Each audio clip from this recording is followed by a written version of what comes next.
विज्ञान शाकुंतलम के प्रथम अंक का अध्ययन कर चुके हम। प्रथम अंक में के अंत में राजा दुष्यंत की सेना द्वारा तपोवन को घेर लिया जाता है और वहाँ से एक जंगली हाथी भयभीत होकर के जब तपोवन की ओर आता है तो वहाँ के तपस्वियों में एक भय का वातावरण बन जाता है और राजा इनकी सबकी रक्षा के लिए अपने सैनिकों से मिलने के लिए वहाँ से निकल जाता है। और राजा का मन अब शकुंतला पर आसक्त होने के कारण नगर की ओर जाने में बिल्कुल ही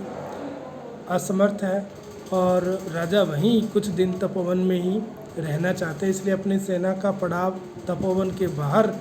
डालने के लिए और उन्हें समझाने के लिए वहाँ से निकलते हैं। द्वितीय अंक के प्रारंभ में का जो दृश्य है वो विदूषक का प्रवेश है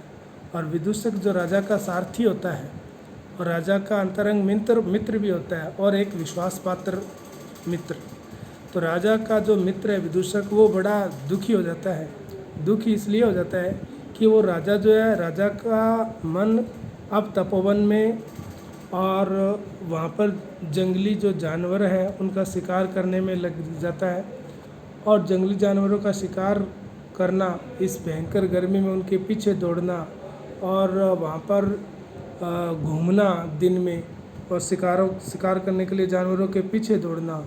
नदियों में पत्ते पड़े हुआ पीला कसेला जल पीने को मिलता है, कच्चा मांस खाने को मिलता है, कहाँ महलों में आराम करने विभिन्न भिन्न प्रकार के पकवान मिलते थे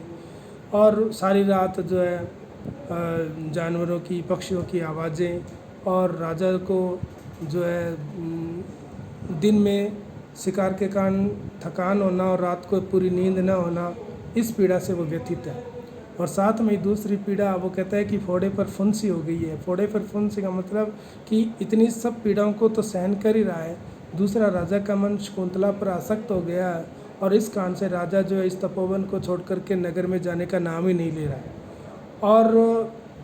इसके लिए बड़ी कष्टदायक स्थिति है। तो और उधर जो राजा है वो आश्रम से निकलने के बाद शकुंतला पर उसका मन आसक्त हो जाता है और वो मन ही मन उसे प्राप्त करने की उसकी कल्पनाएं, उसके प्रेम को याद करना, ये सब बातें उसके मन में चलती हैं। तो इसके जो द्वितीय अंक का जो प्रथम पद्य है इसमें राजा कल्पना करता है कि भले ही वो जो शकुंतला है वो मुझे प्राप्त नहीं हो पाई, लेकिन उसके प्रति जो मेरा मन को जो संतुष्टि है उसे प्राप्त करने की आशा से मैं आश्वस्त हूँ। इसी बात को इसमें कहा गया है, कामम प्रिया न सुलभा मनस्तु तद भाव दर्शना आश्वासी अकृतार्थे अपि मनसीजे रतिम उभय प्रार्थना कुरु। राजा दुष्यंत के मन में सोचता है कि कामम प्रिया न सुलभा, कामम भले ही प्रिया न सुलभा, प्रिया शकुंतला सुलभ न हो, यानी कि भले ही वह शकुंतला मुझे आसानी से प्राप्त न हो, किंतु मन अर्थात जो मेरा मन है वो तद भाव दर्शना आश्वासी, तद उस शकुंतला के भाव को यानी शकुंतला के प्रेम में भाव को दर्शना आश्वासी, देखने से ही आश्वस्त है कि शकुंतला का मेरे प्रति जो प्रेम में भाव है उनको देखने से ही मेरा मन आश्वस्त है। मन सीजे अकृतार्थ अपनी, मन सीज अर्थात कामदेव, जो प्रेम का देवता है कामदेव, उस मन से जो उस कामदेव के अकृतार्थ भी, कृतार्थ न होने पर अर्थात उस कामदेव के हमारे पर सफल न होने पर भी, कामदेव के प्रसन्न न होने पर भी उभया प्रार्थना, हम दोनों की प्रार्थना अर्थात शकुंतला और दुष्यंत इन दोनों की परस्पर मिलने की जो अभिलाषा है वो रति कुर्वते, वो परस्पर रति को उत्पन्न करती है, प्रेम को उत्पन्न करती है। तो राजा का कहने का भाव है कि हम दोनों की मिलने की जो प्रार्थना है, जो उत्कंठा है, जो अभिलाषा है वो प्रेम को बढ़ा रही है, रतिम कुरुते, रति को उत्पन्न कर रही है, प्रेम को बढ़ा रही है। तो उसकी प्राप्ति के लिए प्रयत्न करना स्वाभाविक है। तो यहाँ पर राजा का और दुष्यंत का और शकुंतला का जो परस्पर अनुराग है उससे राजा को शारीरिक संतुष्टि के अभाव में मानसिक संतुष्टि तो हो ही रही है, तो अपनी वो मानसिक संतुष्टि से ही आश्वस्त है प्रसन्न है। तो राजा की जो मानसिक स्थिति है उसका यहाँ पर वर्णन किया गया कि भले ही वो मुझे सुलभ नहीं है, किंतु मेरा मन उसको देखने से, भले ही वो मुझे अभी तक प्राप्त नहीं हुई है, किंतु उसको देखने से मेरा मन संतुष्ट है। कामदेव के सफल न होने पर भी हम दोनों की परस्पर मिलने की जो अभिलाषा है वो प्रेम को उत्पन्न कर रही है, प्रेम को बढ़ा रही है। और इसके बाद राजा जो है वो अपने मन में कल्पना करने लगता है, मन के जो उसके भाव हैं, उसके शकुंतला के जो प्रेम युक्त जो भाव थे उनको याद करके राजा सोचता है कि वो मुझसे प्रेम करती है। और यहाँ पर राजा जो 3-4 कारण हैं उनको देख करके अपने अनुकूल, मतलब शकुंतला का जो भी भाव थे उनको अपने मन में अपने अनुकूल समझ करके वो समझता है कि ये सब उसने मुझे देखकर ही किए थे। यानी कि ये जो शकुंतला के प्रेम में भाव है, इनसे उसने मेरे प्रति प्रेम प्रकट किया था। ये कामी जनों की जो मानसिक स्थिति है उसका वर्णन इस पद्य में किया गया है कि कामी हर बात को अपने अनुकूल समझ लेता है। इसी बात को इसमें बताया गया है कि स्निग्धम वीक्षितम अन्यतो अपि नयने यत प्रेरयन्त्या तया यातम यत च नितंबयोर गुरुतया मंदम विलासादिव माँ गा इति उपरुद्धया यद्यपि सा असूयम उक्ता सखी सर्वं तत्किल मत प्रायणम अहो कामी सवताम पश्यति। अहो कामी सवताम पश्यति, ये सूक्ति है इसमें। और सूक्ति के माध्यम से कवि एक विशेष कथन करना चाहता है ना, जिसमें अर्थांतर न्यास अलंकार होता है। तो यहाँ पर कहते हैं कि अन्यतापि अर्थात दूसरी ओर का मतलब कि शकुंतला जो है राजा की ओर न देख करके राजा के आसपास वृक्षों पर, पुष्पों पर, इन पर नयने नेत्रों को यत प्रेरयंता जो डालते हुए, यानी नेत्रों को प्रेरित करने का मतलब दृष्टि को डालते हुए, अन्य तो अपनी दूसरी तरफ राजा की तरफ ना, राजा के आसपास जो वृक्ष है, पुष्प आदि अन्य वस्तुएं हैं उन पर यत जो नयने दृष्टि को प्रेरयंत्या डालती हुई तया उस शकुंतला के द्वारा। शकुंतला ने राजा की तरफ न देख करके आसपास को देखा था। उस भाव को राजा ने समझा कि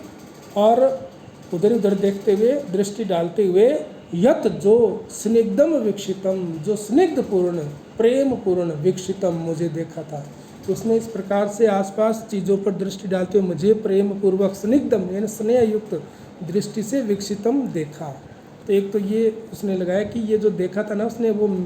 मुझे ही देखा था। और आगे वो दूसरा ये कहते हैं कि नितंबयो गुरुतया, नितंबों की यानी जो कमर है उसके पीछे का भाग है नितंब, उन नितंबों की गुरुतया, गुरु का मतलब भारीपन, नितंबों के विशाल होने के कारण, नितंबों के भारीपन के कारण विलासात इव मानो विलासात विलासपूर्वक, लीलापूर्वक, यानी कि अपने आंगिक चेष्टाओं युक्त कटाक्ष, भ्रू, विकार आदि इन आंगिक शारीरिक चेष्टाओं को दिखाते हुए यत च जो मंदम यातम, जो धीरे धीरे चली थी, मंदम यातम यानी जो धीरे धीरे चली थी, कि नितंबों के भारीकन के कारण वो जो धीरे धीरे विलासपूर्वक लीला करती हुई जो उसका जो चलना। और फिर तीसरी बात कहते हैं कि माँ गा, माँ मत गा माने जाओ, मत जाओ, इति इस प्रकार उपरुद्धया रोकी गई। माँ गा मत जाओ ऐसा कह करके उपरुद्धया रोकी गई, यानी उसकी जब शकुंतला जाने लगी तो उसकी सखियों ने उन्हें रोक लिया कि अभी मत जाओ। तो ये जो उसके द्वारा रोकी गई, मत जाओ यह कहकर रोकी गई। और यद्यपि सा सखी सा असूय मुक्ता, तो जो सखी अपनी सखी प्रियंवदा से असूय उक्ता, असूय पूर्वक, ईर्ष्यापूर्वक कहा था। जब उसने कहा मत जाओ, ऐसा रोकने पर उसने अपनी सखी को ईर्ष्यापूर्वक जो कहा था, क्या कहा था कि तुम कौन होती हो मुझे रोकने वाली अथवा भेजने वाली। ये जो शकुंतला ने उसको कहा था वो सब मुझे लक्ष्य करके कहा था, यानी कि वो शकुंतला वहाँ से जाना नहीं चाहती थी, इसलिए उसने कहा था ऐसा, ईर्ष्यापूर्वक उनको कहा गया। तत्सर्वम, वह सब बातें, मत प्रायणम, मुझे लक्ष्य करके ही, मेरे लिए ही, कीलम निश्चय उसने मुझे मत प्रायणम कील तत्सर्वम, वह सब बातें मुझे लक्ष्य करके ही कहा गया था, मुझे लक्ष्य करके ही दिखलाया गया था। अहो कामी सवताम पश्यति, अहो आश्चर्य है, कामी व्यक्ति स्वताम पश्यति, अपना ही देखता है। अर्थात कामी व्यक्ति कोई भी कार्य